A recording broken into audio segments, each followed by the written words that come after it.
Article 300.20 addresses concerns about induced currents in metal boxes and raceways. This is particularly important in commercial buildings where there may be significant electromagnetic interference from electrical equipment. Induced currents can create voltage differentials between metal parts, posing a potential shock hazard.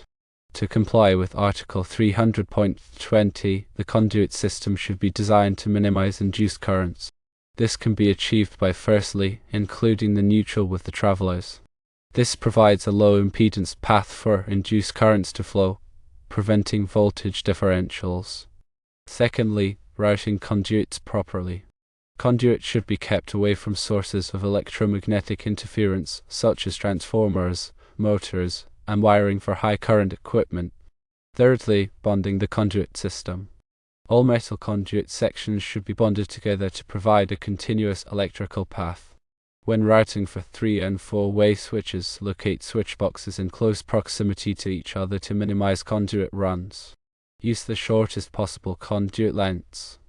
Avoid sharp bends in the conduit to minimize impedance. Additional recommendations to consider include firstly, using non-metallic conduit for the switch loops to reduce electromagnetic interference concerns. Secondly, using shielded cables for the traveler wires if there are concerns about significant electromagnetic interference. Thirdly, test the conduit system for induced currents before energizing it. By following these guidelines and adhering to Article 300.20, you can design an electrical metallic tubing conduit system for 3- and 4-way switches that minimizes induced currents and ensures safety in the commercial building.